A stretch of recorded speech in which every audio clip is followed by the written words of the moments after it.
میرا نام فیض النساء ہے اور میری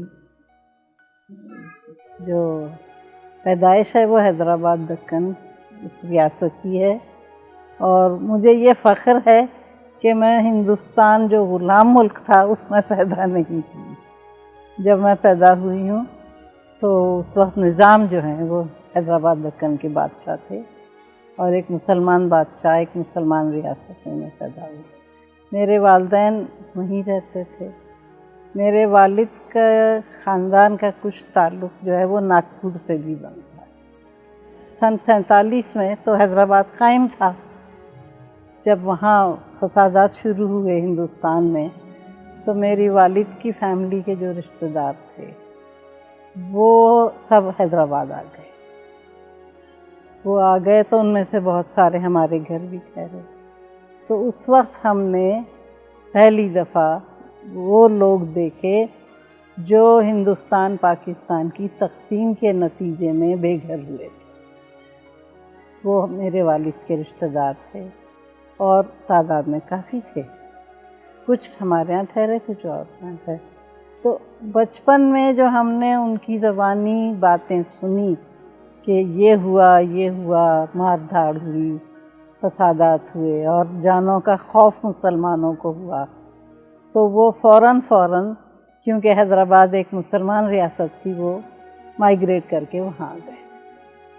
یہ پہلا ہمارا ذہن میں آتا ہے کہ پاکستان بنا تو کیا ہوا۔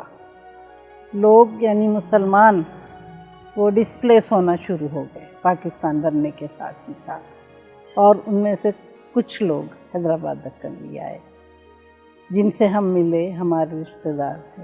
حالانکہ ہمارا تو بچپن ہی تھا، مگر یہ کہ بچپن کی باتیں انسان کو بڑی ذہن نشین ہو جاتی۔ اچھا، اس کے بعد ہی ایک ہی سال بعد 48 میں فال آف حیدرآباد ہوا۔ فال آف حیدرآباد ہوا، ہمارا شمار تو بچوں میں ہوتا تھا، چھوٹے تھے۔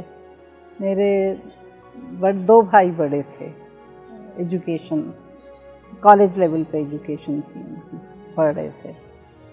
تو انہوں نے یہ کہا کہ اب حیدرآباد میں سیکیور نہیں رہیں گے ہم، کیونکہ پاپولیشن ہندو ہے، اور اب ظاہر ہے بادشاہ تو ہٹ گئے تھے، ہندوستان کا قبضہ ہو چکا تھا۔ قائد اعظم کا انتقال ہوا 11 ستمبر کو، اور 12 پہ حملہ ہو، 12 ستمبر کو اگلے دن ہی انڈین فوج نے ریڈ کیا حیدرآباد پہ۔ تو نظام جو ہے وہ جنگ کے حق میں نہیں تھے۔ حیدرآباد کا فال ہو گیا، لوگ انسیکیور سمجھنے لگے، تو پھر میرے دونوں بھائی وہ 1 سال کے اندر ہی پاکستان آ گئے۔ 49 میں وہ آ چکے تھے یہاں۔ یہی پروگرام بنایا کہ بہنیں، والد، والدہ ہم لوگ وہیں رہیں گے، دونوں بھائی پاکستان آئیں گے، پاکستان آ کے سیٹ ہوں گے۔ پھر وہ پاکستان آئے، ودن 6 months وہ سیٹ ہو گئے تھے۔ ایک انجینئر تھے اور دوسرے بھی انجینئرنگ ہی کی لائن میں تھے، تو دونوں نے پھر یہاں جاب کی۔ پھر اس طرح سے 1 سال کے بعد 1950 میں ہم لوگ والد، والدہ، سب بہنیں، بھائی سب پاکستان آ گئے۔ میرے دادا کا تعلق جو ہے وہ حیدرآباد کے باہر ایک چھوٹی سی جگہ ہے، نرمل اس کا نام ہے، ناگپور سے قریب ہے، ناگپور اور حیدرآباد کے بیچ میں ہے۔ تو اس طرح ہماری جو رشتہ دار تھے وہ ناگپور، نرمل اور آس پاس کے علاقوں میں رہتے تھے۔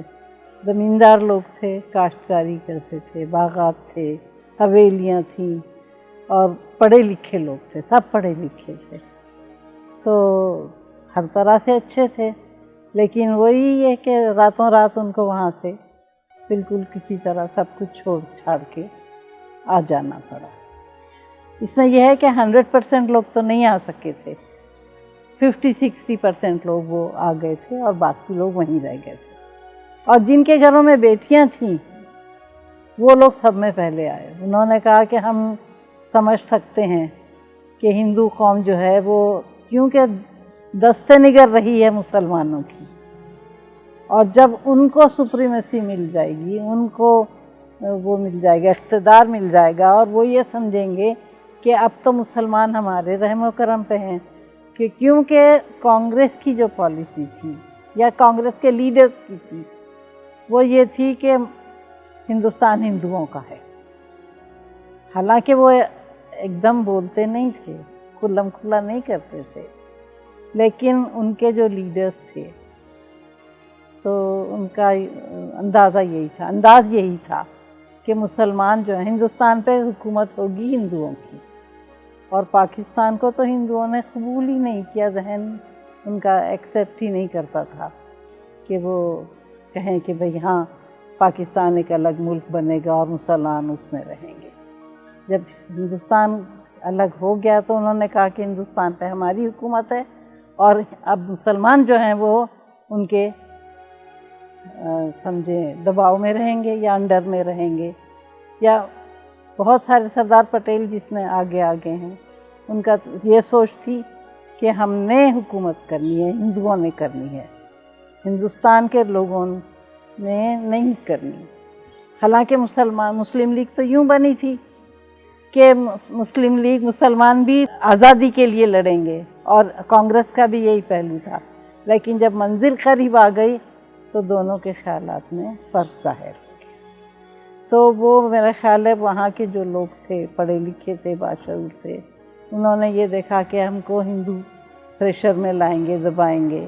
حیدرآباد کے باہر، حیدرآباد تو ایک شہر تھا نا، دارالخلافہ بھی تھا نظام کی رہائش بھی وہیں تھی، لیکن ان جو لوگ نظام کی حیدرآباد کو بچانے کے لیے گئے وہ رضاکار کہلائے، کیونکہ باقاعدہ فوج نہیں تھی، اور قاسم رضوی ان کے لیڈر تھے، انہوں نے کنڈکٹ کیا اس کو.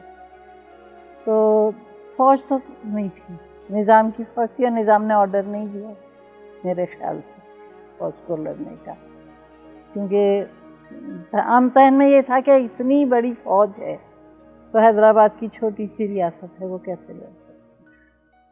مگر عوام جن کو رضاکار کے نام سے، یعنی میری والدہ بھی بتاتی ہیں کہ جن کے پاس جو تھا بندوقیں تھیں پرانی وہ بھی لے کے چلے گئے، اور وہ برچھے ورچھے تھے یہ بھی لے کے چلے گئے، حیدرآباد کو ڈیفینڈ کیا. اور جو شہر کے باہر جو دیہات کا علاقہ تھا وہاں بہت ختم گیا، بہت رضاکار لڑتے رہے، خون بہتا رہا.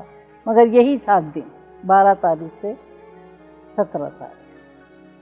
اور وہاں تو یہ بھی بتاتے ہیں کہ کوئی جو ہوتا ہے کہ کچھ لوگوں نے مطلب کنووں میں اپنی عورتوں کو ڈال دیا، کچھ عورتیں خود بھی بدر ایک بہت مشہور جگہ ہے، بدر میں سنتے ہیں کہ کنویں جو تھے وہ عورتوں کی لاشوں سے بھر گئے. بہادر اعظم بہت ہی یعنی بڑے لیڈر تھے حیدرآباد کے، یعنی میرا خیال یہ ہے کہ سب سے بڑے لیڈر وہی تھے.